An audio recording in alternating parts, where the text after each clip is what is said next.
Hello.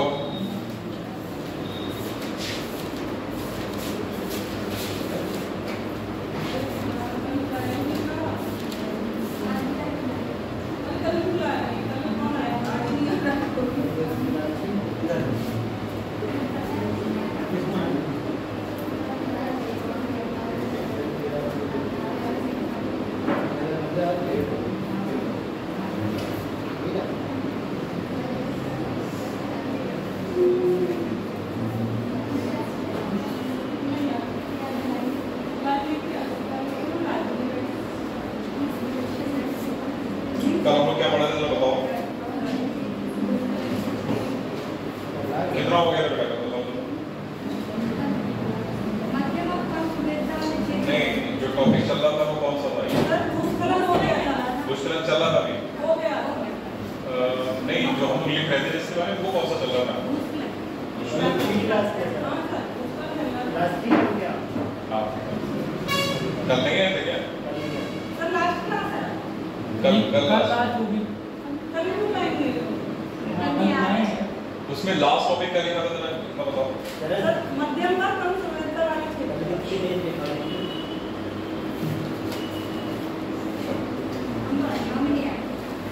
इससे पहले क्या क्या पढ़ लिया था जरा एक मिनट। भूकंप पढ़ लिया था। भूकंप और क्या पढ़ा था इससे पहले? भूस्खलन तो पढ़ रहे हैं। इसके पहले दो पढ़ लिए, मतलब भूकंप पढ़ा था, ज्वालामुखी घटना और जो है ये भूस्खलन पढ़ रहे हैं तीनों। ठीक है, तो हमारा टॉपिक है डिजास्टर मैनेजमेंट का।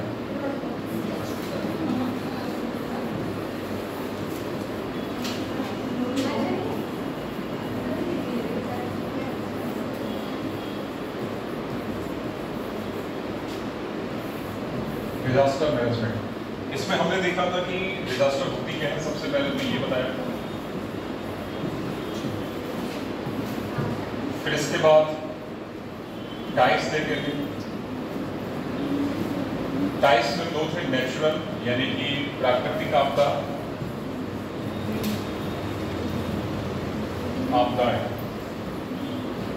और इसके बाद मानव जनित।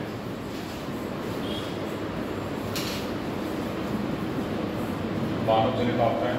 फिर स्टार्ट किया था हमने भूकंप, ज्वालामुखी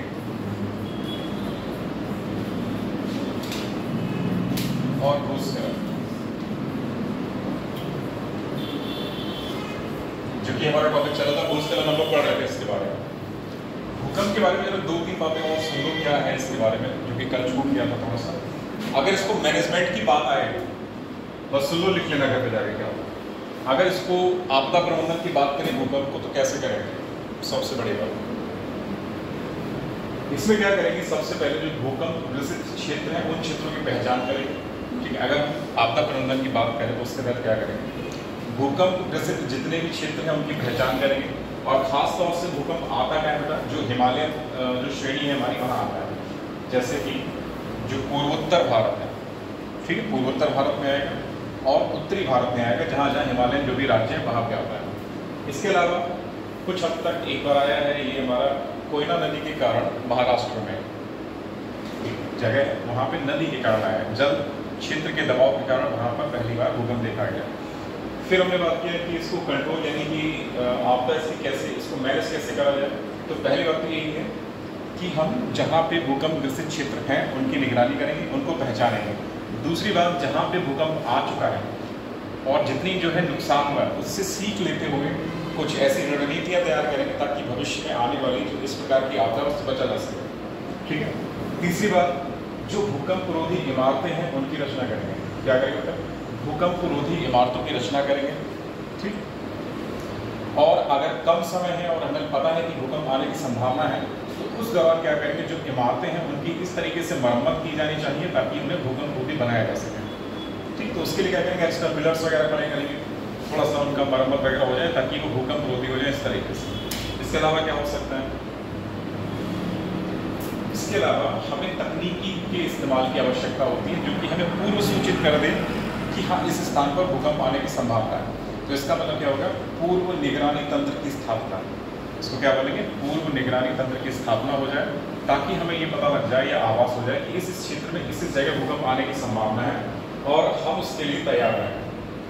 ठीक है, तो ये इस तरीके से इसको प्रबंध किया जा सकता है। ठीक है, भूकंप को इस तरीके से प्रबंधन किया जा सकता है। और साथ ही साथ जो NDRF की टीमें वगैरह हैं उनको तैनाती की जाए उचित जगह पे, जो भूकंप प्रोन एरियाज है वहाँ पे क्या हो कि NDRF की जो टीम है उनका गठन करके उनको ऐसी जगह डिप्लॉय तैनात किया जाए ताकि वहाँ पे मूलभूत सुविधाओं तक एक आम जन की पहुँच सुनिश्चित हो सके। ठीक है, तो मूलभूत सुविधाओं तक क्या हो बेटा, पहुँच सुनिश्चित हो सके, इसके लिए क्या हो NDRF की टीमें गठित होनी चाहिए। ठीक है, तो ये कुछ इसके बारे में था, आपदा प्रबंधन वहाँ पे कैसे हो सकता है। हमारा जो टॉपिक था हम लोग पढ़े थे भूस्खलन के बारे में, और इसके बारे में हम लोग लिख रहे थे भूस्खलन के क्षेत्र लिख लेते बेटा। अगर है तो भूस्खलन के प्रभाव, भूस्खलन के प्रभाव, तो प्रभाव क्या क्या हो सकते हैं, जाहिर सी बात है जनमानस को क्षति पहुंचना। ठीक है बेटा, एक मिनट पहले सुन लो, भूस्खलन के प्रभाव क्या होंगे। पहला प्रभाव तो ये होगा कि जनमानस को क्षति पहुंचना। ठीक है, अगर कोई व्यक्ति पहाड़ पर रह रहा है या कोई गांव अगर जो कि पहाड़ पर बसा हुआ है और अचानक से लैंडस्लाइड की घटना हो जाए तो क्या होगा, पूरा का पूरा गांव जो है तहस नहस हो जाएगा। इसमें क्या होगा, जनमानस को हानि होगी, साथ ही साथ जो उसकी संपदा है उसको नुकसान पहुंचेगा, जैव विविधता को नुकसान पहुंचेगा और आवासीय विनाश होगा। ठीक है, तो ये बातें हैं, इतनी ध्यान रखना। इसके अलावा अगर हम बात करें कि इसको मैनेज कैसे किया जाए, तो जो जगह बंजर हो गई है, जो पर्वतीय जो चोटियाँ या लगभग जो ऊंचाई में जो स्थित क्षेत्र है जहाँ से भूस्खलन की घटना हो सकती है, तो वहाँ पे हमें क्या करना चाहिए, एक दीवार जैसी संरचना खड़ी कर देना चाहिए। जिससे क्या होगा कि एक तरीके से अगर ये मान लो कोई चोटी है, ठीक है, और यहाँ पे हमने सबको ये भी चट्टान है, ये खिसकी है, मतलब ये खिसक के नीचे आ सकती है, हमें इसको पता है कि संभावना नीचे आ सकती है, तो हम क्या करें, यहाँ पे एक बाड़ा लगा दें, इस तरीके से एक दीवार खड़ी कर दें। ठीक है, तो ये दीवार क्या करेगी, इसको गिरने से रोक सकती है। तो यानी कि इस तरीके से कुछ ऐसी दीवारें बना के जो कि भूस्खलन की दर को कम करें, साथ ही साथ जिन क्षेत्रों से भूस्खलन के कारण वनस्पतियों का अभाव हो गया है वहाँ पे पौधरोपण के द्वारा क्या करें, भूस्खलन को बचा सकता है। ठीक है, यानी कि हम वनस्पतियाँ लगा दें तो उससे क्या होगा, वो जमीन यानी कि पौधों की जड़ें क्या होंगी, मिट्टी को बांधेंगी बेटा, मिट्टी की बांधेंगी तो जाहिर सी बात है भूस्खलन की समस्या अपने आप कम होगी। तो ये कुछ बातें इसके बारे में हम देखेंगे। चलो इसके बारे में लिखो, भूस्खलन के प्रभाव के बारे में लिखो। नंबर 1 इसमें लिखो भौतिक क्षति। भौतिक क्षति,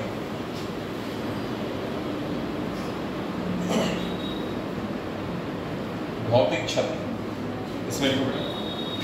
भौतिक फिजिकल डिस्ट्रक्शन या फिजिकल जो है लॉस, फिजिकल लॉस, भौतिक क्षति इसमें लिखो।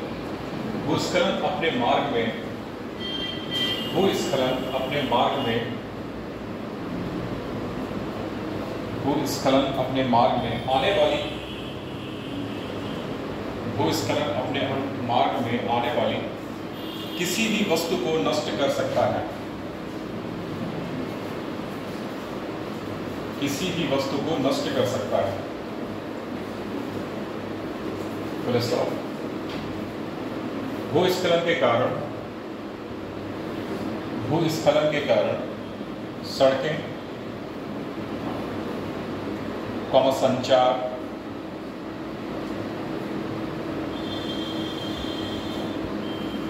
नदी का प्रवाह, नदी का प्रवाह, कृषि भूमि, कृषि भूमि इत्यादि को हानि होती है, इत्यादि को हानि होती है। अगला हेडिंग लिखो इसमें, भौतिक क्षति के बाद अगला हेडिंग जनमाल की हानि, जनमाल की हानि, जनमाल की हानि। इसका लिखो बेटा, भूस्खलन होने के स्थान और समय, भूस्खलन होने के स्थान और समय के आधार पर, भूस्खलन होने के स्थान और समय के आधार पर जान माल, जान और माल की हानि अधिक होती है, जान और माल की हानि अधिक होती है। भयंकर भूस्खलन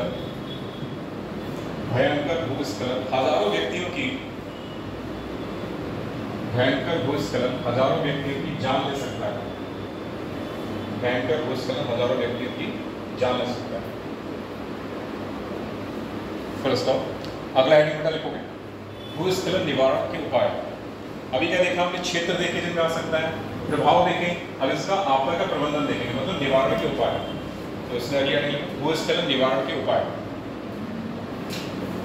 भूस्खलन निवारण के उपाय। सबसे पहला पॉइंट क्या होता है, ऐसे क्षेत्रों की पहचान की जानी चाहिए जहां पे भूस्खलन की समस्या ज्यादा होती है। तो इसमें हम लोग वही लिखेंगे, तो नंबर करके लिखो। भूस्खलन से निपटने के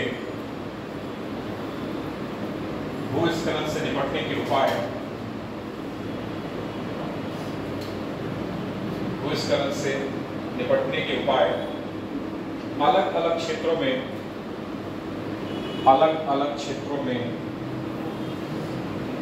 अलग अलग होने चाहिए।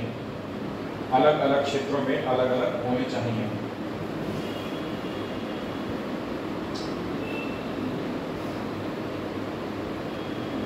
इसके लिए सर्वप्रथम आवश्यक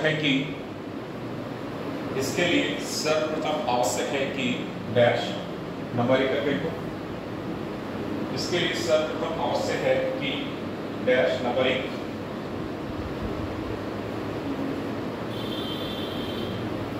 सर्वप्रथम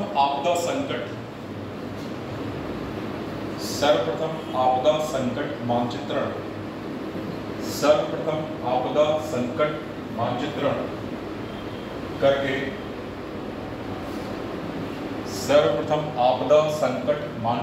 करके भूस्खलन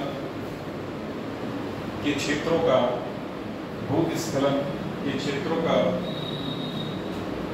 पता लगाया जाना चाहिए। भूस्खलन के क्षेत्रों का पता लगाया जाना चाहिए।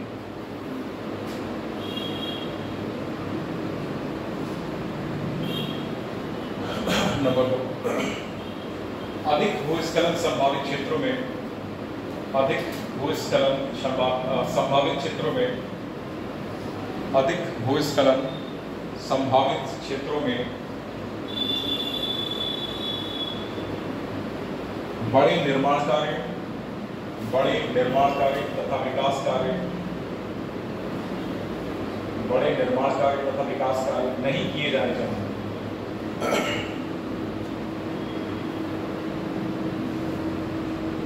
अगला पॉइंट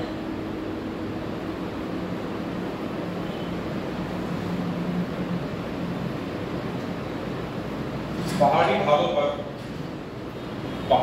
पर प्राकृतिक वनस्पतियों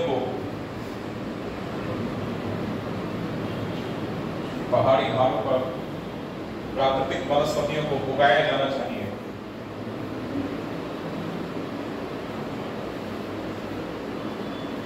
प्राकृतिक वनस्पतियों को उगाया जाना चाहिए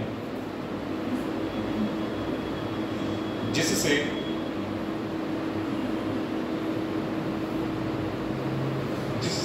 भूमि के क्षरण को रोका जा सके। अगला पॉइंट सड़कों सिंचाई नहरों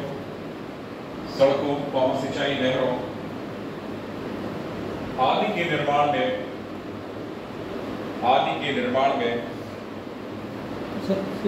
सड़कों सिंचाई नहरों आदि के निर्माण में इस बात का पूरा ध्यान रखा जाना चाहिए कि प्राकृतिक जल निकासी का मार्ग अवरुद्ध ना हो।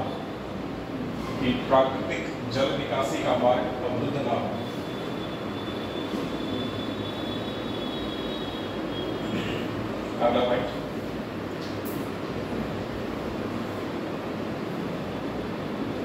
पहाड़ी ढलानों पर पहाड़ी ढलानों पर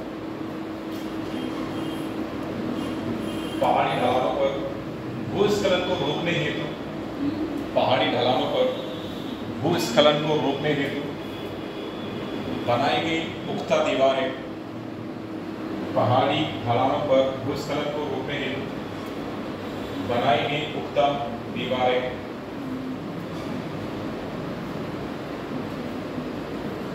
भूस्खलन को रोकने में महत्वपूर्ण भूमिका अदा करती हैं। भूस्खलन को रोकने में महत्वपूर्ण भूमिका अदा करती हैं।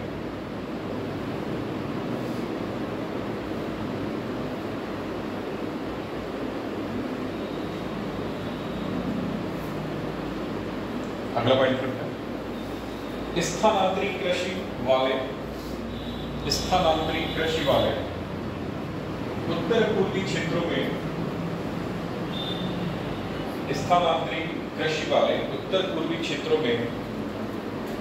सीढ़ी नुमा खेत बनाकर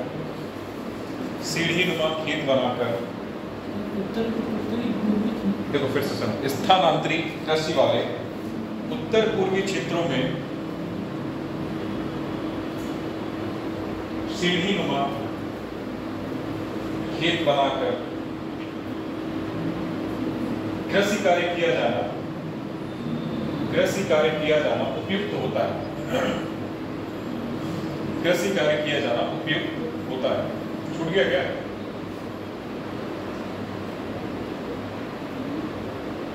पैराग्राफ में लिखो, भूस्खलन को रोकने का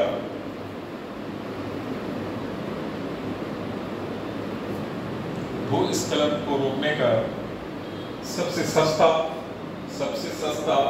और प्रभावी तरीका भूस्खलन को रोकने का सबसे सस्ता और प्रभावी तरीका वनस्पति आच्छादन का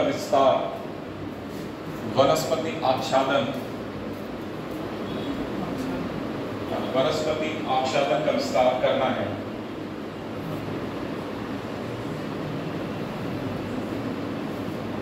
ऐसा करने से आच्छादन का विस्तार करना है।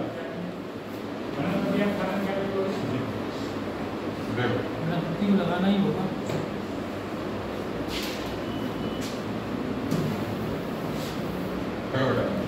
ये कोई माना एक पर्वतीय ढाल आ गई, ठीक है, इस पे अभी तक कोई भी वनस्पति नहीं है। ये एक तरीके से नंगी खड़ी चट्टान है, ठीक। अब हम क्या करेंगे,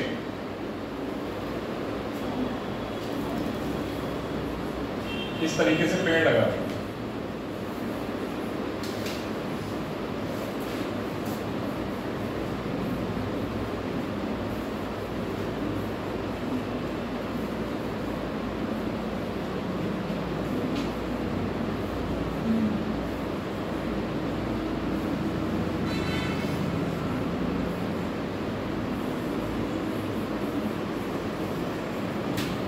ठीक है, इससे वनस्पति आच्छादन का मतलब कवर करना, यानी कि एक तरीके से वेजिटेशन कवर। तो यहाँ का वेजिटेशन कवर बढ़ गया नहीं बढ़ गया? वेजिटेशन कवर बढ़ने से क्या होगी, जड़ें हैं ना, ये जड़ें जो होगी ये मिट्टी को बांध के रखेंगे, नहीं रखेंगे? मिट्टी को बांध के रखेंगे।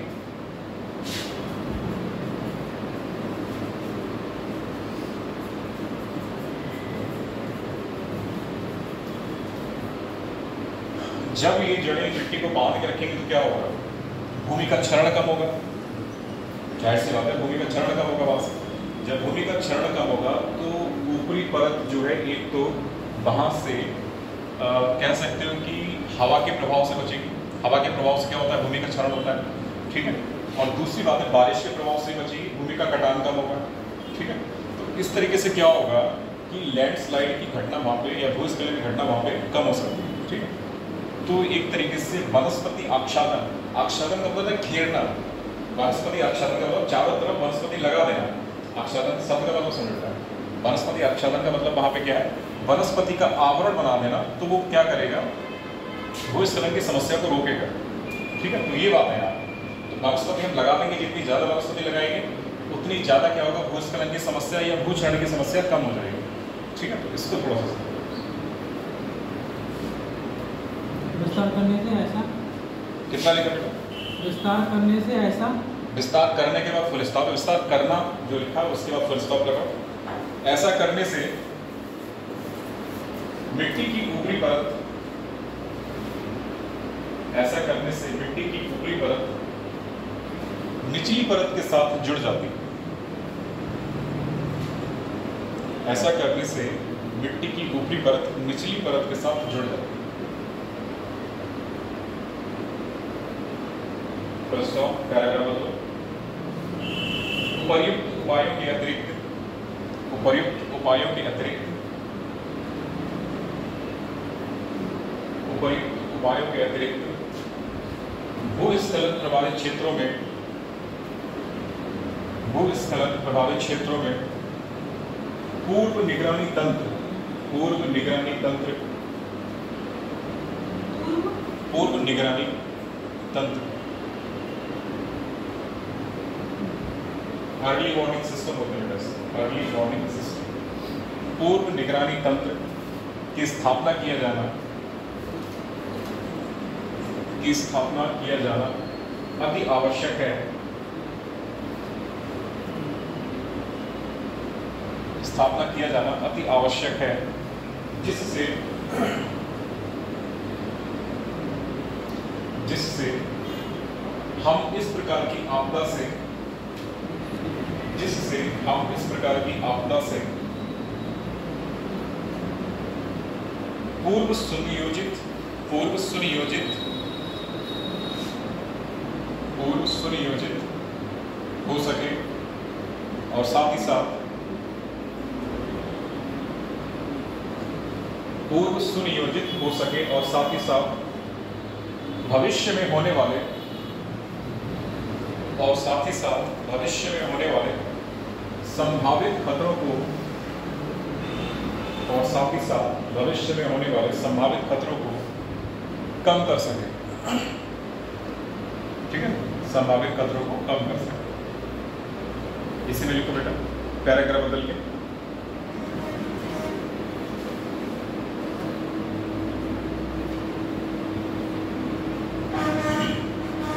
भूस्खलन प्रभावित क्षेत्रों में यह सुनिश्चित किया जाना अति आवश्यक है कि, भूस्खलन प्रभावित क्षेत्रों में यह सुनिश्चित किया जाना अति आवश्यक है कि, भूस्खलन प्रभावित क्षेत्रों में यह सुनिश्चित किया जाना अति आवश्यक है कि जनमानस तक आधारभूत सुविधाएं, आधारभूत सुविधाओं पर, जनमानस तक आधारभूत सुविधाओं जैसे भोजन,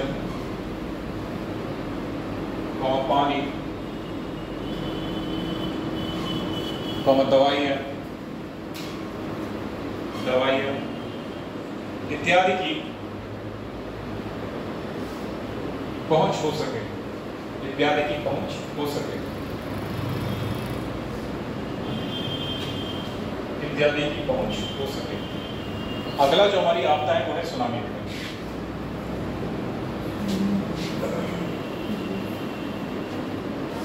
जो हमारी अगली आपदा है वो है सुनामी। ठीक है, तो पहली बात की सुनामी होती है तो भूकंपीय तरंगों से उत्पन्न ऊर्जा युक्त जलीय तरंगे जो कि पृथ्वी की सतह की ओर अग्रसर होती है, उन्हें क्या बोलेंगे, सुनामी कहा। ठीक है, भूकंपीय तरंगों से उत्पन्न ऊर्जा युक्त जलीय तरंगे जो कि पृथ्वी की सतह या तटीय क्षेत्रों की तरफ अग्रसर होती हैं, उन्हें क्या बोलेंगे, सुनामी कहा जाता है। और तटों पर पहुंचकर ये विनाश प्रारंभ करते हैं। जैसे 2004 में याद होगा कि सुनामी आई थी। ठीक है, तो 2004 में जब सुनामी आई थी तो उसने काफ़ी जो है एक तरीके से नुकसान पहुंचाया। ठीक है, तो उसी के फलस्वरूप राष्ट्रीय आपदा अधिनियम 2005 का गठन हुआ था हमारे भारत में। 2004 की सुनामी के फलस्वरूप क्या हुआ था, राष्ट्रीय आपदा प्रबंधन अधिनियम का गठन हुआ था 2005 में हमारे भारत में। तो ये कुछ बातें याद रखनी है। वैसे तो हालांकि सुनामी हमारे यहाँ आने की संभावना कम रहती है, लेकिन फिर भी 2004 में आएगी, इसीलिए हमें क्या होता है, इससे सचेत रहने की ज़रूरत है ताकि भविष्य में आने वाली ऐसी आपदाओं से बचा जा सके। ठीक है बेटा, तो इसके बारे में कुछ बातें लिखो पहले। सुनामी हेडिंग डाल के लिखो। भूकंप और ज्वालामुखी, भूकंप और ज्वालामुखी से, भूकंप और ज्वालामुखी से महासागरीय धरातल में, महासागरीय धरातल में अचानक हलचल पैदा होती है, अचानक हलचल पैदा होती है, अचानक हलचल पैदा होती है और महासागरीय जल, और महासागरीय जल का अचानक विस्थापन होता है, और महासागरीय जल का अचानक विस्थापन होता है। परिणाम स्वरूप समुद्री जल में, परिणाम स्वरूप समुद्री जल में, परिणाम स्वरूप समुद्री जल में ऊर्ध्वाधर ऊंची तरंगें, ऊर्ध्वाधर ऊंची तरंगें पैदा होती हैं, ऊर्ध्वाधर ऊंची तरंगें पैदा होती हैं। इन्हें सुनामी या भूकंपीय समुद्री लहरें, इन्हें सुनामी या भूकंपीय समुद्री लहरें कहा जाता है।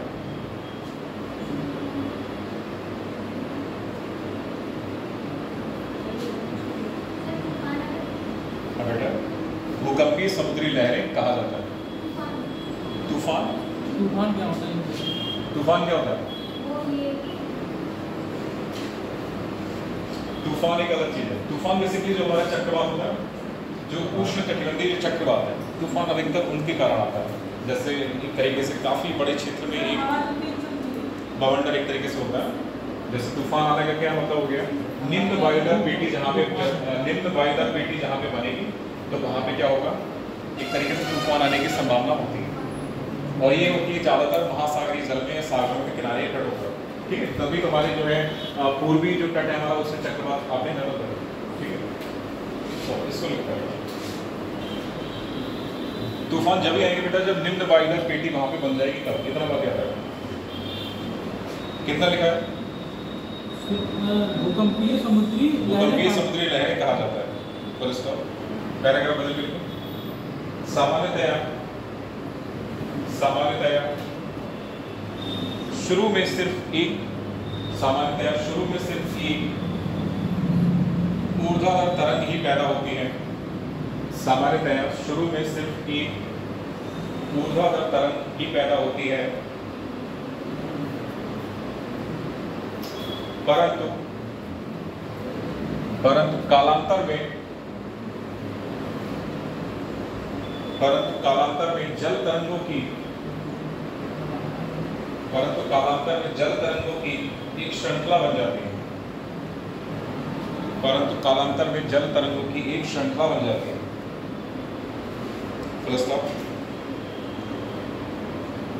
महासागर में जल तरंग की गति, महासागर में जल तरंग की गति महासागर की गहराई पर निर्भर करती है। महासागर में जल तरंग की गति महासागर की गहराई पर निर्भर करती है।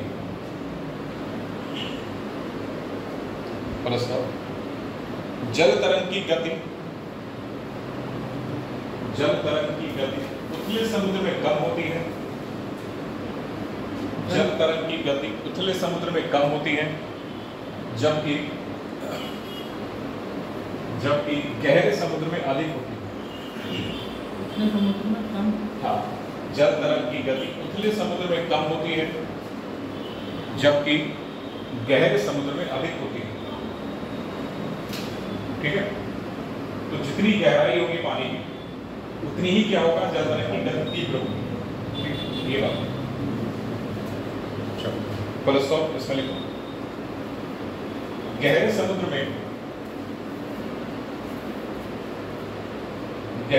में सुनामी लहरों की लंबाई अधिक होती है। गहरे समुद्र में सुनामी लहरों की लंबाई अधिक होती है।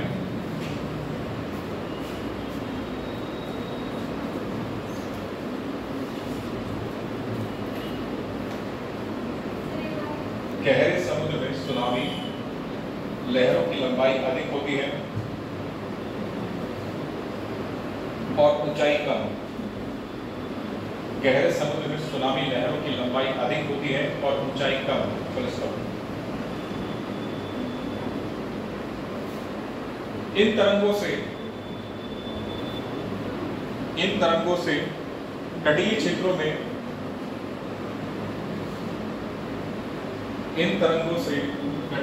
में भीषण विध्वंस होता है।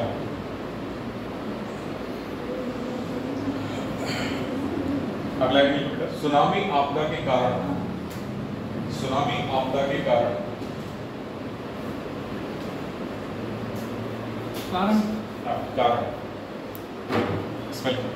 समुद्री जल कभी भी शांत नहीं रहता है।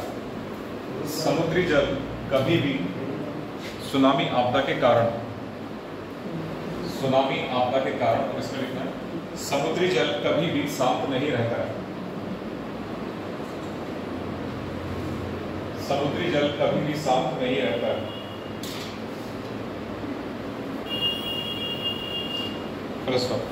समुद्री जल में हलचल होना स्वाभाविक है। समुद्री जल में हलचल होना स्वाभाविक है। भूकंप और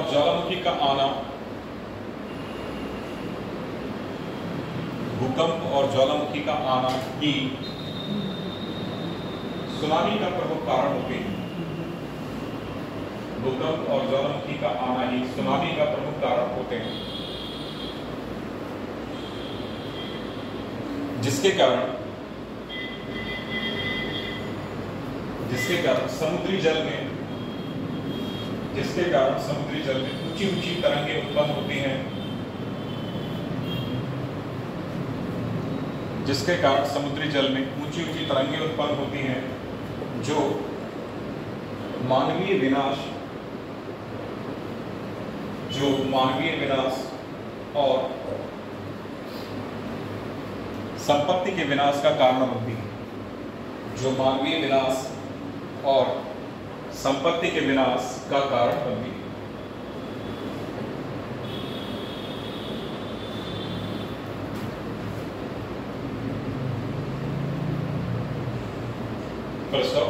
बेटा, सुनामी आपदा के क्षेत्र। तो सुनामी आपदा के क्षेत्र बेटा कौन कौन से होंगे, जरा सोच के बताओ।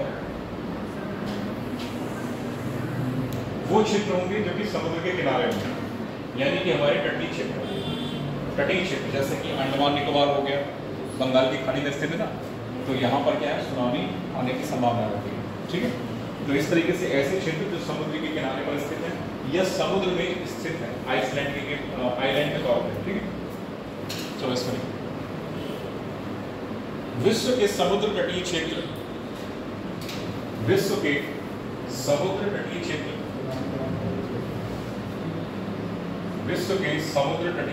सुनामी आपदा के प्रभाव क्षेत्र हैं। विश्व के समुद्र तटीय क्षेत्र सुनामी आपदा के प्रभाव क्षेत्र हैं।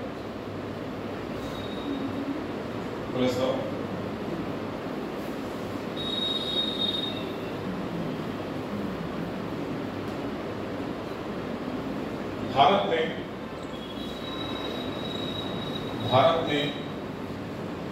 अंडमान एंड निकोबार द्वीप समूह पर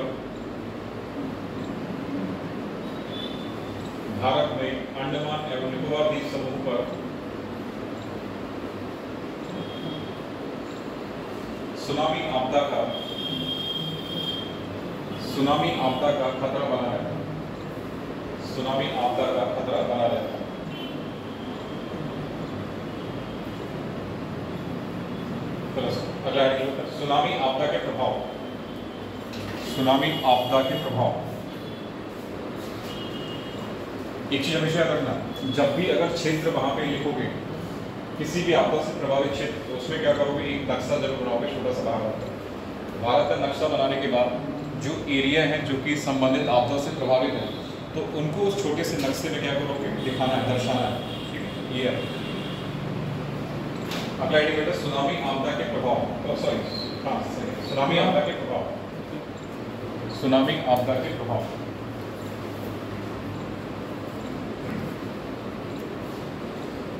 जैसा कि हमें ज्ञात है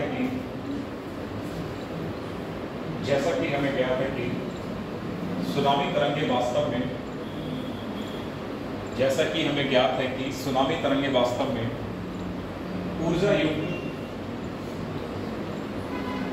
जैसा कि हमें ज्ञात है कि सुनामी तरंगे वास्तव में ऊर्जा युक्त जलीय तरंगे, ऊर्जा युक्त जलीय तरंगे होती हैं जो तटीय क्षेत्र में पहुंचकर अत्यधिक विनाश करती हैं, जो तटीय क्षेत्र में पहुंचकर अत्यधिक विनाश करती हैं।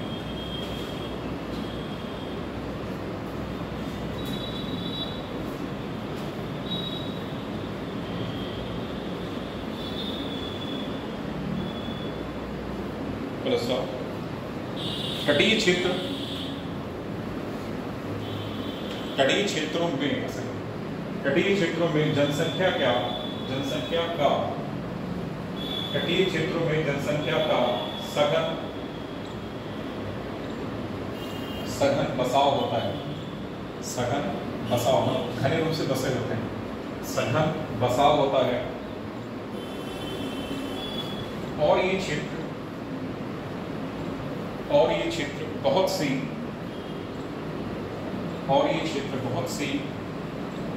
गतिविधियों के केंद्र होते हैं।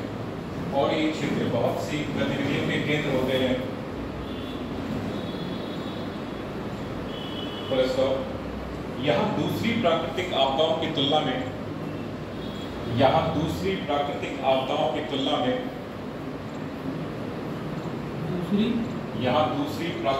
आपदाओं की तुलना में सुनामी अधिक नुकसान पहुंचाती है।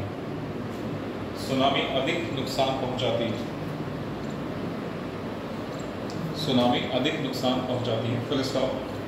पैराग्राफ बदल के बेटा। दिसंबर 2004 में आई सुनामी लहरों से, दिसंबर 2004 में आई सुनामी लहरों से 5 लाख लोग अकाल मृत्यु के शिकार हो गए। लहरों से दिसंबर 2004 में आई सुनामी लहरों से 5 लाख लोग अकाल मृत्यु के शिकार हो गए।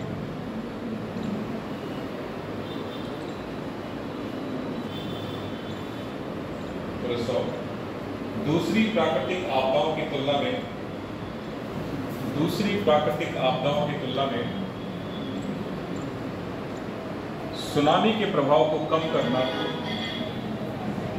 दूसरी प्राकृतिक आपदाओं की तुलना में सुनामी के प्रभाव को कम करना कठिन होता है।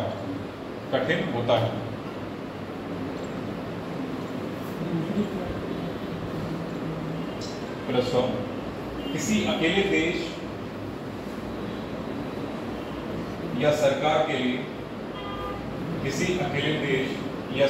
लिए सुनामी जैसी आपदा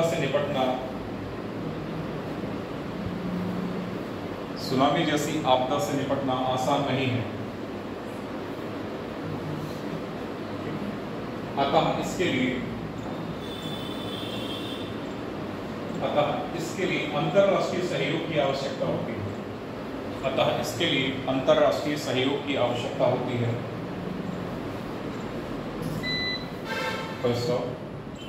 अकेले भारत में 26 दिसंबर 2004 अकेले भारत में 26 दिसंबर 2004 को आई सुनामी में 3 लाख से अधिक लोगों को 3 लाख से अधिक लोगों को अपनी जान से हाथ धोना पड़ा था। 3 लाख से अधिक लोगों को अपनी जान से हाथ धोना पड़ा था।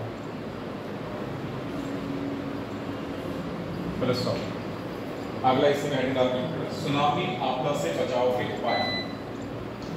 सुनामी आपदा से बचाव के उपाय।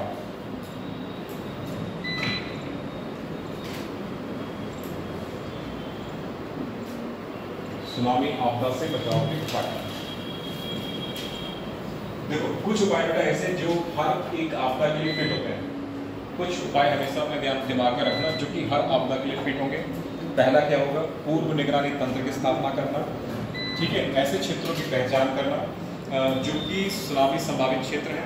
ठीक है, और आधारभूत सुविधाओं की पहुंच सुनिश्चित करना और ऐसे निर्माण कार्यों को बढ़ावा देना जो कि सुनामी प्रतिरोधी गतिविधियों को बढ़ावा दें।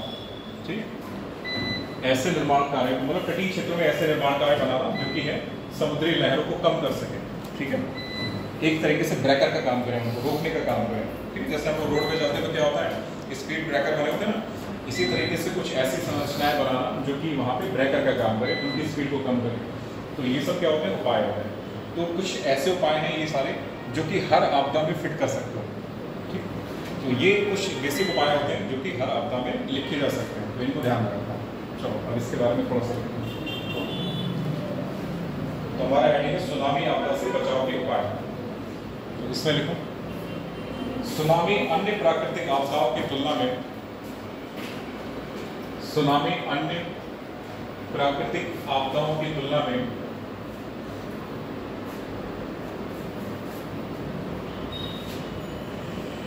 सुनामी अन्य प्राकृतिक आपदाओं की तुलना में तीव्रता से घटित होती है। तीव्रता से घटित होती है।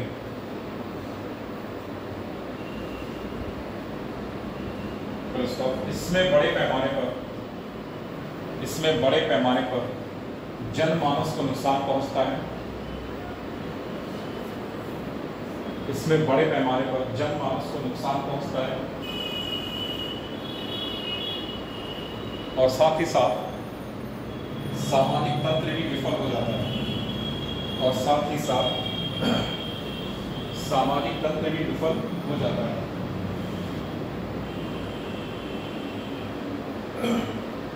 Full stop. सुनामी चेतावनी तंत्र।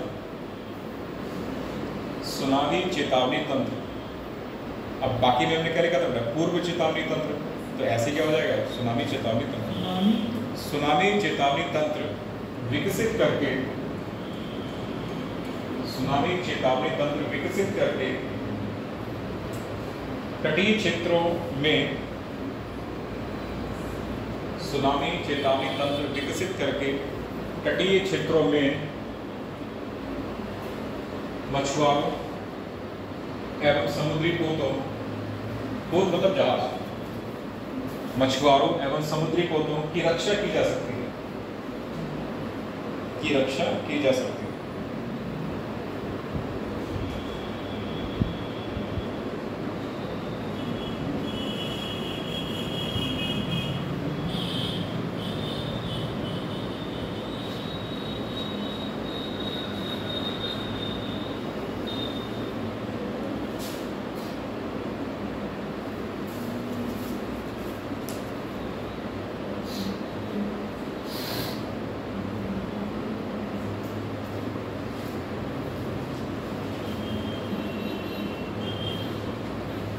एक और ले लो बाढ़ वाला।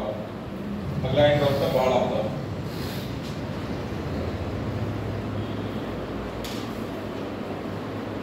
बाढ़ आपदा जो हमारा अगला है इसमें बाढ़ आपदा।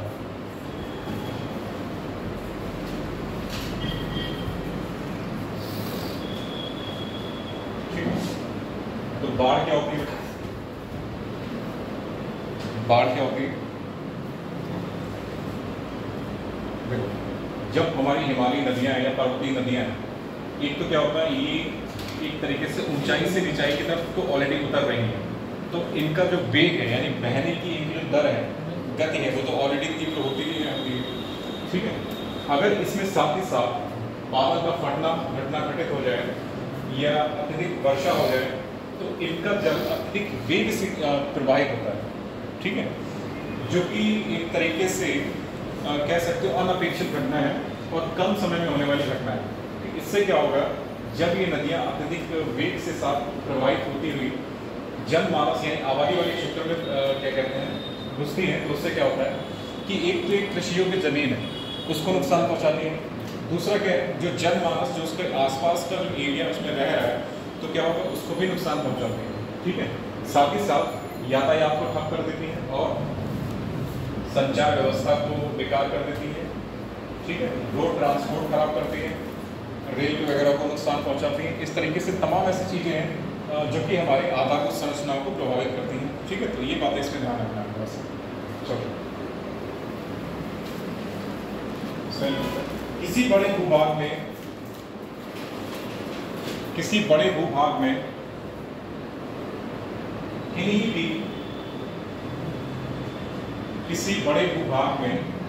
किन्हीं भी कारणों से हुआ जल भराव, किसी बड़े भूभाग में किन्हीं भी कारणों से हुआ जल भराव जिससे जन धन की अपार क्षति होती है,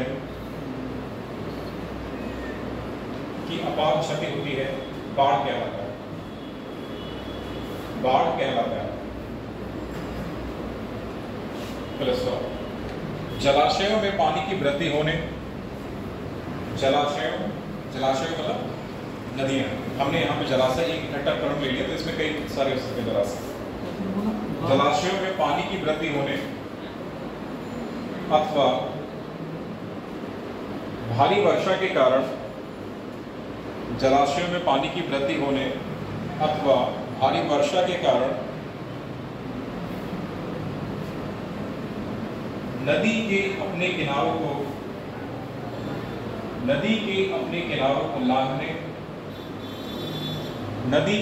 किनारों को लांघने अथवा तेज हवाओं या चक्रवातों के कारण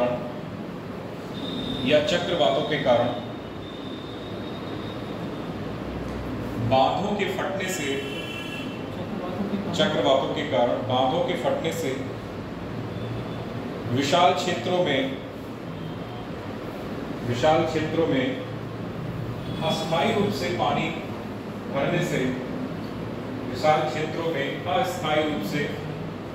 पानी भरने से, बाढ़ आ जाती है। ठीक है, अगला हेडिंग और बेटा, बाढ़ के लिए उत्तरदायी कारण।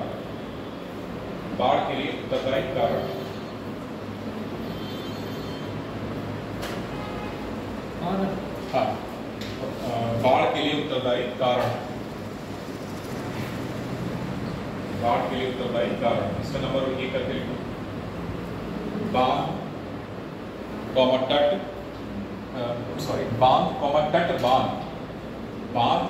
तट बांध एवं बैराज का टूटना।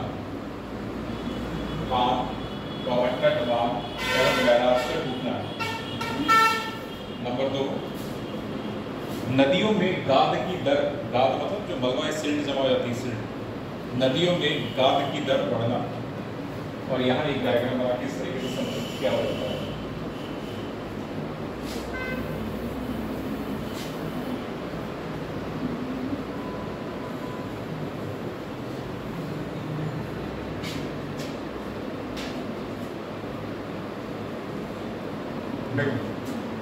कोई नदी है, अगर ये इसका सीमित दायरा है, इतने क्षेत्र में बह रही है,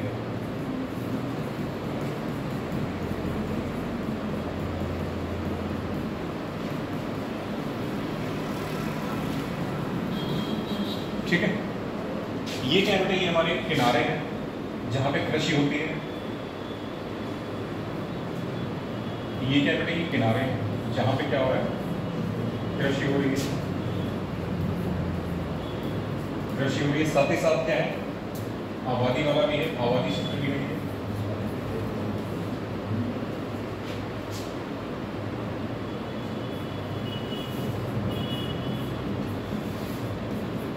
आबादी क्षेत्र। अगर जो इसका मेन बहने का जो रास्ता है, सपोज इस तरीके से तो बहेगा, इसी तरीके से तो बहेगा ना इतने बीच में। अगर हम इसको पूरा बना दें तो इतने में ही बहेगा ना इधर, ठीक है ना, ऐसे तो बह के आएगा।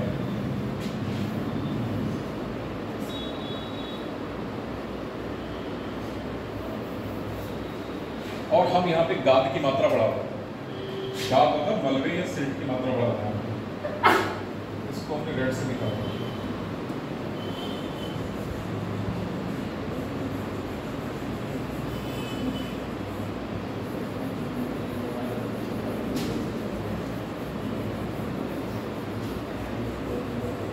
नदी क्या हो गई, उथली हो गई। उथली हो गई तो पानी वाला है, जो ये वाला पानी है, इसका तल और बाहर की तरफ भागेगा नहीं भागेगा। ये बेटा जल स्तर है, ये अभी तक यहाँ पे है, फिर ये कहाँ तक आ जाएगा, यहाँ तक आ जाएगा।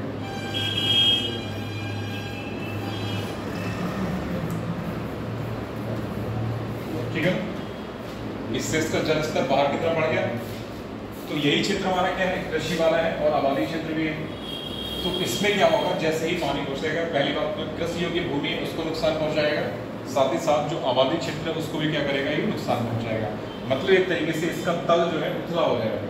तल उथला होने से क्या होगा, जो जल का एक तरीके से प्रवाह है वो इसके किनारों की तरफ अधिक होगा, और यही जल क्या होगा, आबादी क्षेत्र में घुसेगा, कृषि योग्य जमीन है वहाँ जाएगा और कृषि को नुकसान पहुँचाएगा। और ये क्यों होगा, नीचे यहाँ पे गाद के जमा होने से। ठीक है बेटा, ये क्यों हो रहा है, नीचे यहाँ पे गाद के जमा होने से। तो इसको चमक बना दो, इसको ये है गाद। ठीक है, ये नदी तट कह दो, ये क्षेत्र नदी तट कह दो।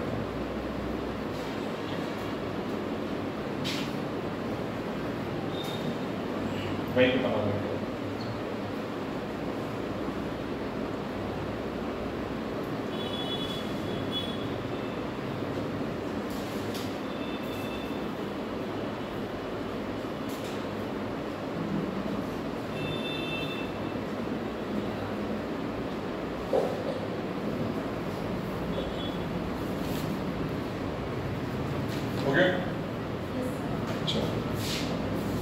हमने 2 पॉइंट लिखे थे। पहला था बांध, तटबांध या बैराज का टूटना।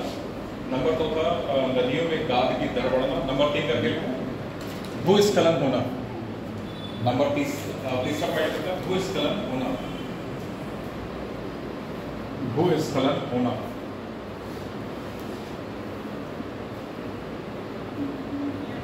अगला पॉइंट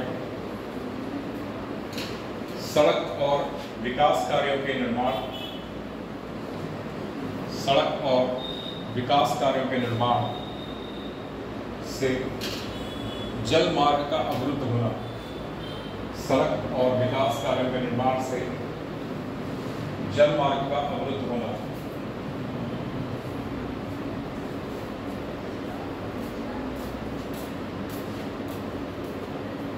पैराग्राफ बदल के लिखो। पैराग्राफ बदल के लिखो।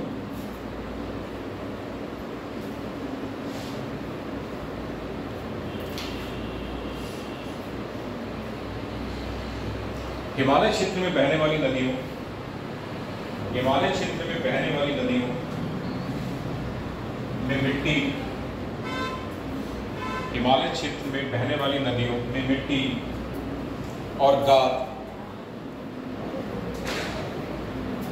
पानी के साथ घुलकर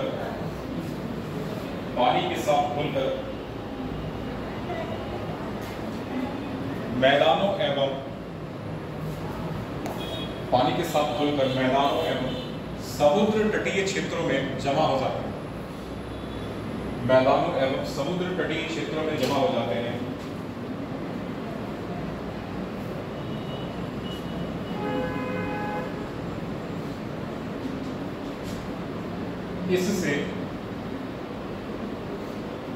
इससे नदियों का तल उठ रहा है, इससे नदियों का तल उठ रहा है और उनकी जल सतह ऊपर उठ रही है। इससे नदियों का तल उठ रहा है और उनकी जल सतह उठ रही है। जल सतह ऊपर उठ रही है, जल सतह ऊपर उठ रही है।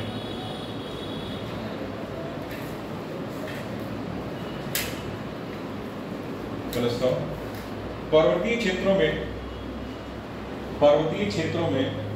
भूस्खलन द्वारा नदी का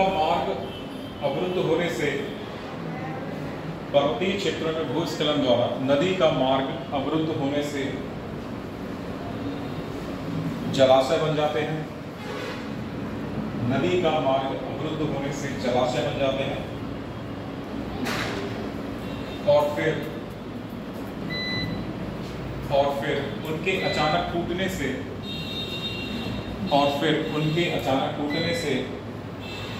प्रलयकारी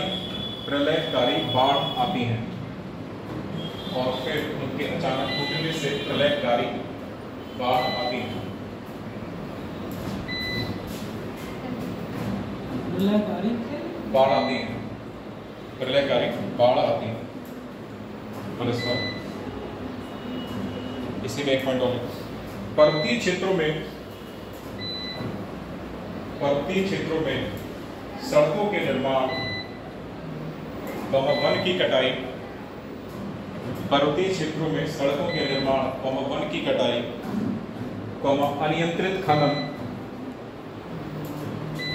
अनियंत्रित खनन से पहाड़ों की भूमि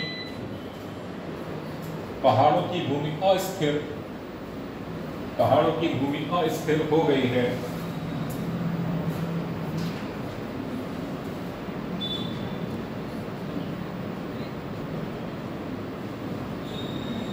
जिससे हिमालय क्षेत्र में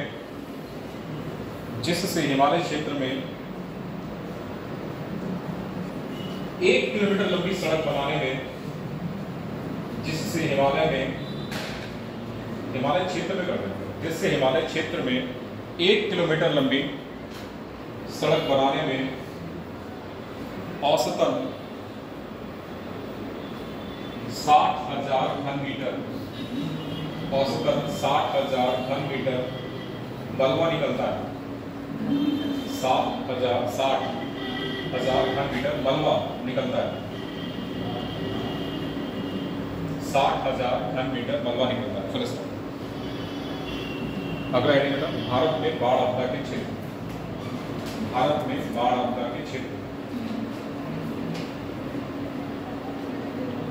में बाढ़ आपदा के क्षेत्र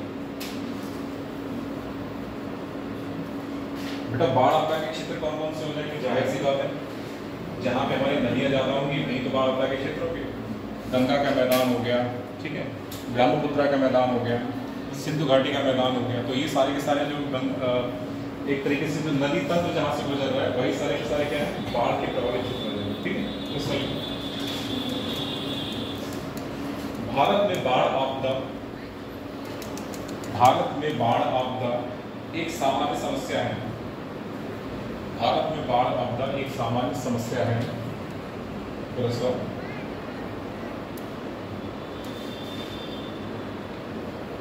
भारत के विशाल मैदान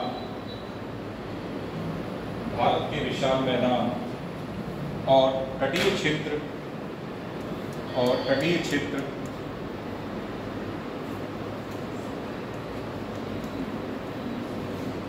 बाढ़ के दुष्प्रभाव को झेलते हैं।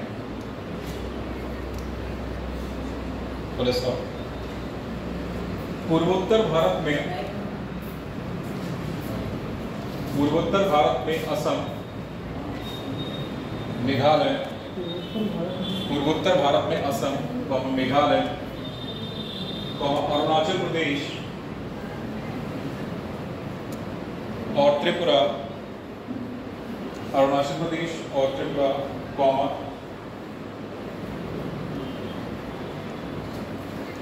पश्चिम बंगाल, बिहार, उत्तर प्रदेश,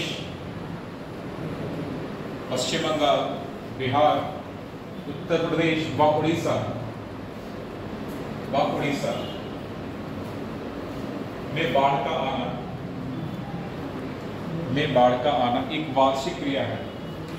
में बाढ़ का आना एक वार्षिक क्रिया है। इसके परिणाम मनुष्यों के साथ साथ अन्य जीव जंतुओं को भी भोगने पड़ते हैं। इसके परिणाम मनुष्यों के साथ साथ अन्य जीव जंतुओं को भी भोगने पड़ते हैं।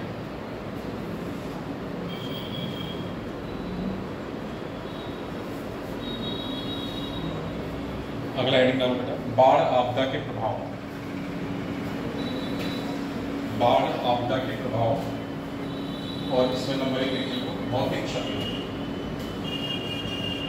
बाढ़ आपदा के प्रभाव और इसमें नंबर 1 भौतिक क्षति। लिखो, मुझे कल करना है भाई।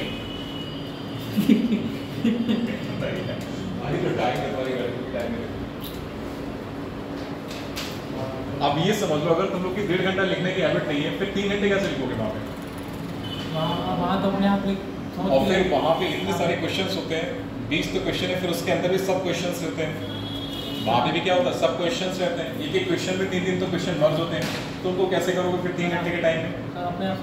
अगर स्पीड लिमिट नहीं बढ़ाओगे लिखने की, हैंड राइटिंग लिखने की अपना स्पीड नहीं बढ़ाओगे, फिर कैसे काम चलेगा? मैं तो यहाँ पे इतनी आसानी से बोल तब भी रहा हूँ, इतना स्लो बोल रहा हूँ। जब हम लोग लिखते थे, मतलब हमको जब बोला जाता था, लेक्चर बोला जाता था, लिखने को आता था, तो टीचर जो है, हमारे जो टीचर होते थे, तो रुकते ही नहीं थे। लिखना है तो लिखो, छूटा तो छूटो, कोई मतलब नहीं। एक बार उन्होंने बोल दिया तो रिपीटिशन का कोई चांस ही नहीं है, उन्हें रिपीट करना ही नहीं। तुम लोग ने लिखा है तो ठीक है, नहीं लिखा है तो ठीक है। बोल दिया उन्होंने, एक बार बोल दिया, रेड कर दिया, तो बस हो गया, ओके। छूटा तो छूटा, लिख गया तो लिख गया, ये होता है। यहाँ पे तो इतनी आसानी, मतलब स्लो बोल के जो लिखा है, तब भी तो कह रहे हो। चलो, बाढ़ आपदा के प्रभाव और इसमें नंबर 1 भौतिक क्षति। लिखने की हैबिट डालो। अगर लिखने की हैबिट नहीं है तो फिर मेंस की कामना छोड़ो, फिर बेकार है, फिर रिटन नहीं निकलना, फिर वनडे एग्जाम की तरफ मोड़ हो जाओ, फिर यूपीपीएससी या यूपीएससी का फॉर्म छोड़ो। अगर लिखने की हैबिट नहीं है तो फिर ये सब भूल जाओ, सीधा सा पढ़ना। भौतिक क्षति, इसमें लिखो बेटा, तेज गति से बहने वाले पानी के कारण, तेज गति से बहने वाले पानी के कारण भवनों को क्षति पहुंचती है। भवन मतलब इमारतें, भवनों को क्षति पहुंचती है।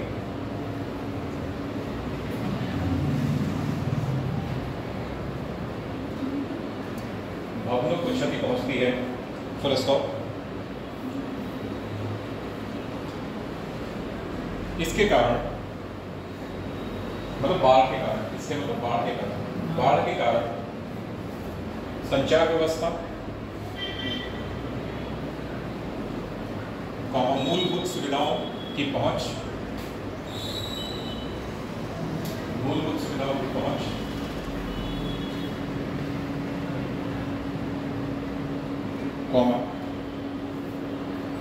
सड़क, रेलवे इत्यादि को नुकसान होता है,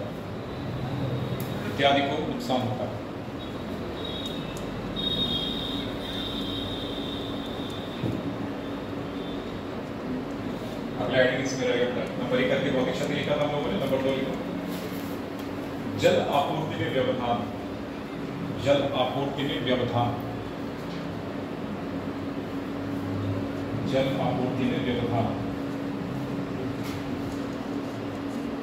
इसमें लिखो कुआं, नलकूप, कुआं, नलकूप, नलकूप एवं भूजल के प्रदूषित होने से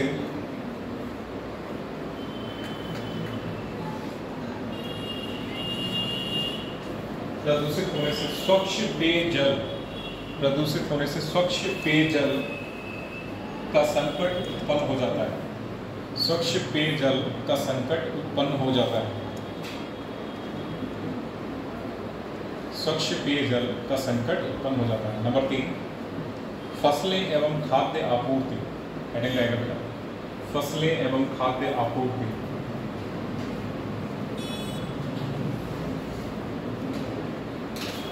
इसमें लिखो बाढ़ के समय फसलें डूब जाती हैं।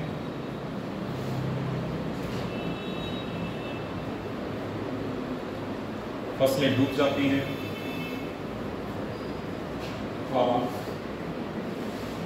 भंडार गृह में रखे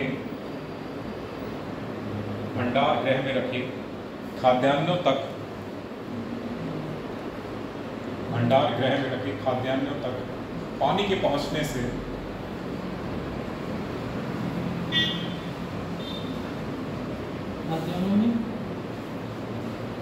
देखो, भंडार में रखे खाद्यान्नों तक पानी के पहुंचने से खाद्यान्नों को अत्यधिक नुकसान पहुंचता है। अगला हेडिंग और मिट्टी इसी में बेटा, जो भी हम लिख रहे हैं ना इसी में रहेगा।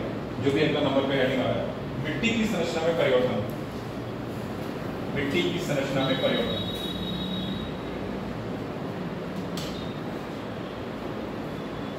इसमें बाढ़ से मिट्टी प्रभावित होती है। अर्थात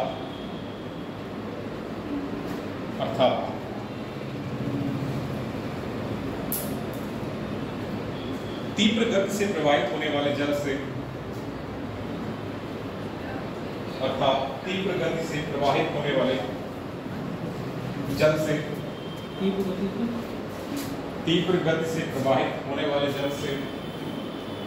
मृदा की ऊपरी परत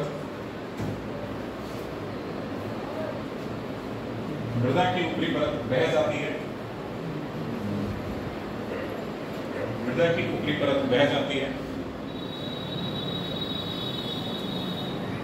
जो कि फसलों के लिए काफी आवश्यक होती है।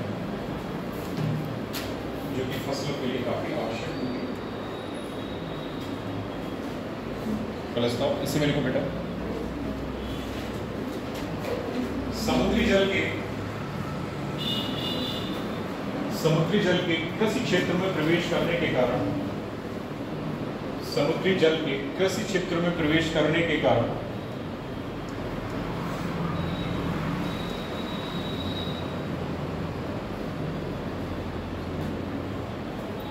भूमि में लवणों की मात्रा बढ़ जाती है, जिसके कारण भूमि लवणीय हो जाती है।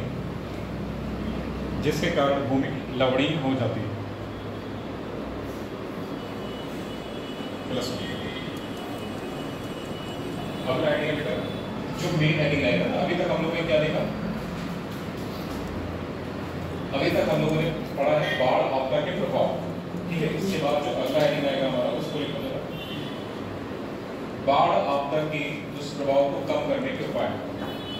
बाढ़ आपदा के दुष्प्रभाव को कम करने के उपाय।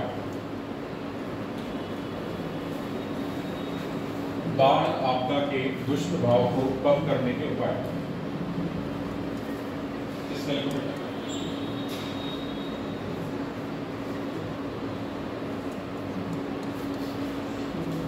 वर्षा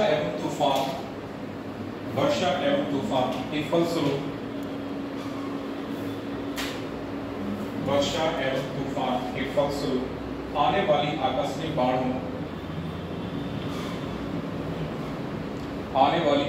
बाढ़ों को छोड़कर अन्य बाढ़ों के लिए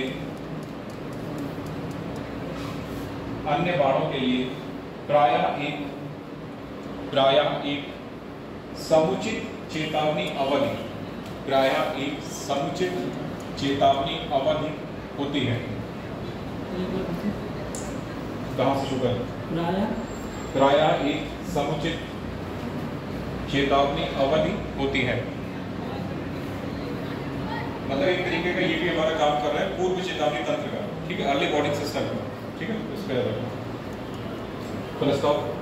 भारत में केंद्रीय जल आयोग CWC, भारत में सेंट्रल वाटर कमीशन होता है। भारत में केंद्रीय जल आयोग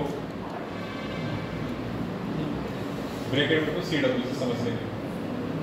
भारत में केंद्रीय जल आयोग ब्रैकेट में CWC सेंट्रल वाटर कमीशन, ठीक है, CWC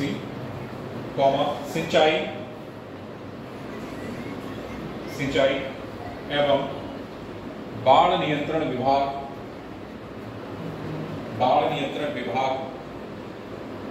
तथा जल संसाधन विभाग बाढ़ की चेतावनी जारी करता है।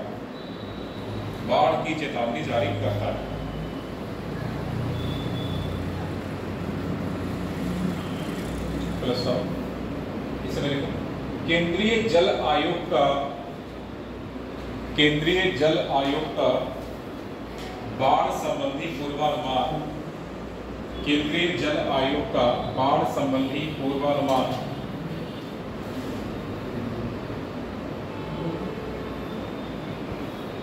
अंतरराज्यीय बाढ़ संभावित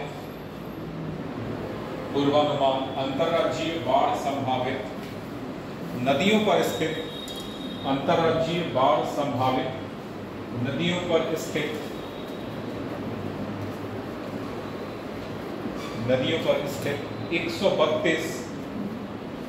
132 पूर्वानुमान केंद्रों पर आधारित होता है। 132 पूर्वानुमान केंद्रों पर आधारित होता है।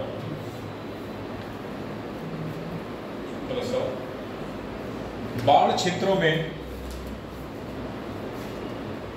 बाढ़ के जोखिम को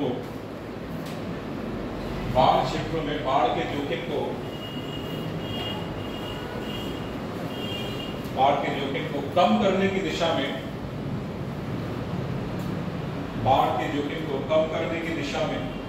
निम्नलिखित प्रयास किए जा सकते हैं।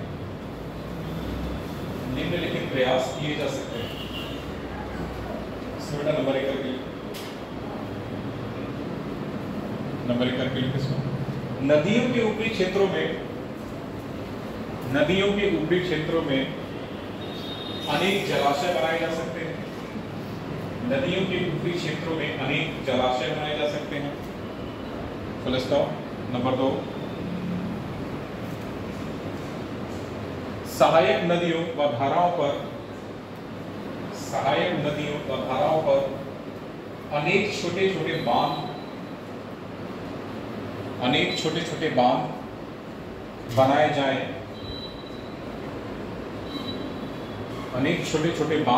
जाएं जिससे मुख्य नदी में बाढ़ के खतरे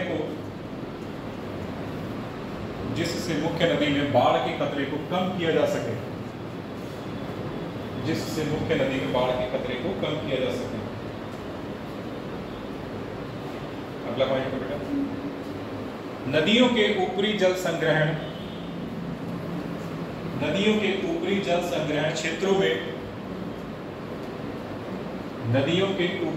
संग्रहण क्षेत्रों में सघन वृक्षारोपण किया जाना चाहिए। नदियों के ऊपरी जल संग्रहण क्षेत्रों में सघन वृक्षारोपण किया जाना चाहिए। सघन वृक्षारोपण किया जाना चाहिए। अगला पॉइंट, मैदानी क्षेत्रों में मैदानी क्षेत्रों में अनुपयुक्त भूमि में मैदानी क्षेत्रों में अनुपयुक्त भूमि में जल संग्रहण किया जा सकता है। अनुपयुक्त भूमि में जल संग्रहण किया जा सकता है। अगला पॉइंट, तटबंधों की सुरक्षा की ओर ध्यान दिया जाना चाहिए। तटबंधों की सुरक्षा की ओर ध्यान दिया जाना चाहिए।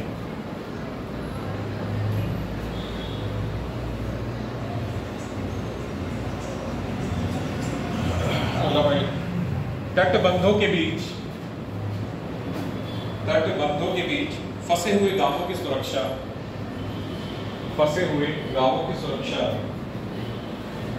के लिए पूर्ण अथवा आंशिक पुनर्वास किया जाए। अगला, नदियों के किनारों की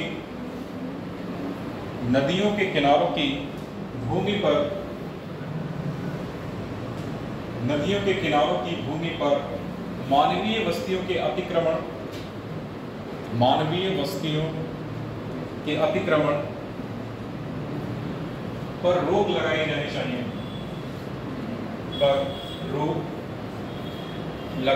चाहिए। अगला पॉइंट, नदियों के जलग्रहण क्षेत्रों में वन विनाश पर नियंत्रण किया जाना चाहिए।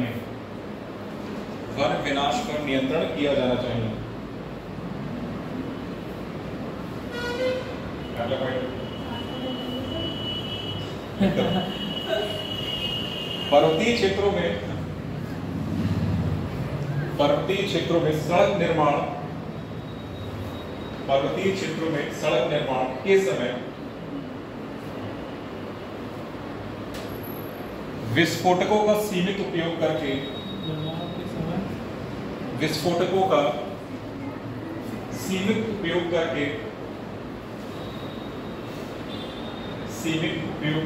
भूस्खलन पर नियंत्रण किया जाना चाहिए।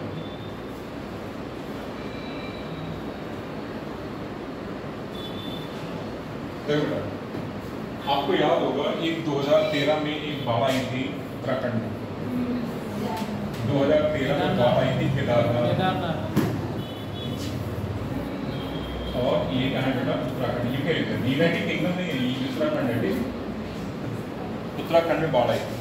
तो इसमें हुआ क्या था, मंदाकिनी एक नदी है, ठीक है। तो मंदाकिनी नदी में बादल के फटने के कारण अत्यधिक जल बढ़ गया था, जिसके कारण केदारनाथ में 2013 में बाढ़ आई थी, और जिसकी वजह से काफ़ी मात्रा में आम जनमानस को काफ़ी नुकसान पहुंचा था। साथ ही साथ जो रेल सुविधा है, सड़क परिवहन है वहाँ का, या संचार व्यवस्था, वो सारी की सारी क्या हो गई, ठप हो गई। ठीक है, तो ये बातें कुछ याद रखना है। इसका एग्जाम्पल के तौर पर लिख सकते हो 2013 केदारनाथ की बाढ़। 2013 में केदारनाथ की बाढ़।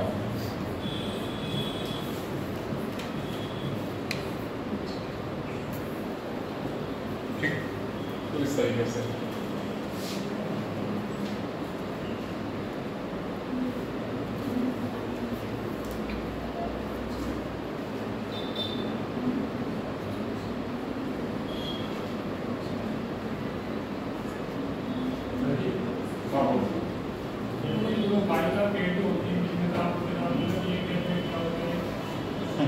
कन्वेक्शन नाम सुना, संवहन के कारण जो गर्म हवा होती है वो ऊपर उठती है, जो गर्म हवा ऊपर उठेगी तो वहाँ पे क्या होगा, निम्न वायुदार पेटी बन जाएगी, जिसकी वजह से जो आसपास की हवा है वो उस जगह को जहाँ से हवा उठ रही हो उस हवा को भरने के लिए, भरपाई करने के लिए वापस यहाँ पे आ जाएगी। तो ये क्या कहता है, कन्वेक्शन कहलाता है, संवहन चक्र कहलाता है, जिसकी वजह से क्या होता है जो हमारी निम्न वायुदार पेटियाँ और उच्च वायुदार पेटियाँ बदलती रहती हैं। ये आपको ज्योग्राफी में पढ़ाया होगा, मैंने अगर देखा होगा तुम लोगों ने। तो ये जो है ये ज्योग्राफी के टॉपिक में पढ़ाया जाता है। जैसे अगर मान लीजिए अर्थ है तो ये तो 0 डिग्री इक्वेटर हो गया, ठीक है। फिर इसके बाद 23.5 डिग्री नॉर्थ वही हो गया, और यहीं पे क्या होगा 23.5 डिग्री साउथ होगा, ठीक है। इसके बाद हम लोग क्या आएगा 66 डिग्री आएगा, इसको बोलेंगे बेटा इक्वेटर। इसको कर्क रेखा यानी ट्रॉपिक ऑफ कैंसर,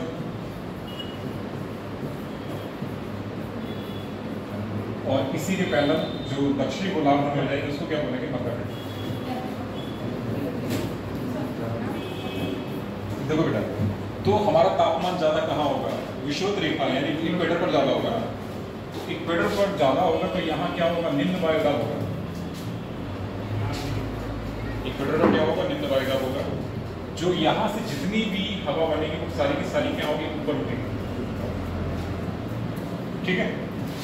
ये सारी उठ के कहाँ जाएगी, उच्च अक्षांशों की तरफ जाएगी। और चूंकि यहाँ पे क्या होगा, अपेक्षाकृत ठंडी वायु है, यहाँ अपेक्षाकृत क्या है, गर्म वायु है, तो यहाँ से क्या होगा, ये वायु पुनः यहाँ पे आती है, ठीक है। तो इस तरीके से संवहन चक्र का निर्माण होता है। लो प्रेशर और हाई बेल्ट बनती हैं। ये आपने पढ़ा होगा जब पवने जो एक टॉपिक पढ़ाया जाता है, लोकल बेल्ट्स और एक तरीके से स्थायी पवने और लोकल बेल्ट्स होता है, उसमें ये आपका टॉपिक है, तो उसमें अच्छे से पढ़ने को मिलता है। वायुदाब पेटियाँ क्या होती है, ठीक है। फेरल्स लॉ क्या होता है, कोरियोलिस फोर्स क्या होता है, कोरियोलिस फोर्स के कारण होता है बेसिकली सब, फेरल लॉ और कोरियोलिस फोर्स के कारण, ठीक। पृथ्वी की घूर्णन गति के कारण पृथ्वी पर एक बल कार्य करता है, इसे कोरियोलिस फोर्स कहता है। पृथ्वी की घूर्णन गति के कारण पृथ्वी पर एक बल कार्य करता है, जिसे क्या बोलते हैं, कोरियोलिस फोर्स कहते हैं, जिसकी वजह से पवनों, ये क्या करता है बल, ये पवनों के मूवमेंट की दिशा निर्धारित करता है। ये बल क्या करता है, पवनों के मूवमेंट की दिशा निर्धारित करता है, ठीक है। इसी की वजह से हमारा जो ईस्टर्लीज यानी पूर्वैया और पछुआ पवन, वेस्टर्लीज जो कि एक तरीके से स्थायी पवन है, इनका निर्धारण होता है, ठीक। और यहीं पे लिखा होगा एक तो 5 डिग्री नॉर्थ लैटिट्यूड होता है, 5 डिग्री यहाँ पे होता है, 5 डिग्री साउथ में यहाँ पे आता है। फिर एक हॉर्स लैटिट्यूड होता है, अश्व अक्षांश से पड़ा होगा, ठीक है, अश्व अक्षांश भी बोलते हैं, हॉर्स लैटिट्यूड बोला जाता है। फिर 10 डिग्री नॉर्थ साउथ हो जाता है। इसी तरीके से सारा का सारा आप उसमें पढ़ोगे, हम ज्योग्राफी में पढ़ा होगा, ठीक है। ज्योग्राफी का पोर्शन है वायुदाब पेटी, उसमें पढ़ते हैं जब पवनों के बारे में, स्थायी पवन और अस्थायी पवन, मतलब स्थानीय पवने और स्थायी पवने, परमानेंट विंड और लोकल विंड, 2 टॉपिक वहाँ पे हैं। तो ये वहीं पे पढ़ाई देखने को। खास तौर से ये रखना है ध्यान कि निम्न वायुदाब पेटी जब बनती है, संवहन चक्र के कारण बनती है। जब वहाँ से गर्म हवा ऊपर उठती है तो उसकी भरपाई के लिए ठंडी हवा है, ठंडी हवा नीचे बैठेगी, तो जाहिर सी बात है गर्म हवा कहाँ उठेगी, ऊपर उठेगी, हल्की होती है ना। तो इसकी भरपाई के लिए क्या होगा, जो ठंडी हवा है वो यहाँ कर देगी। तो ये चक्र चलता है, इसको संवहन चक्र बोलते हैं। और यहाँ कुछ साइकिल्स होती हैं, फेरल साइकिल पड़ा होगा ना, हेडले साइकिल, फेरल साइकिल, ठीक है। तो यहाँ पे साइकिल्स के नाम बनते हैं, इनको एक तरीके से कोश बनते हैं, ठीक है, इनको नाम दिए जाते हैं। तो जब ज्योग्राफी पढ़ोगे तब उसको समझना है।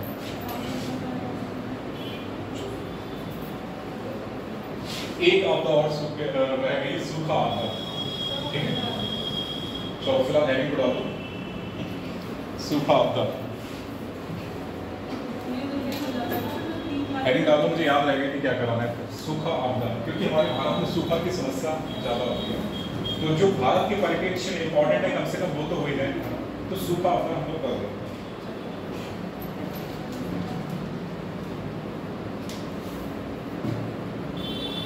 चलो इसको पॉज करो।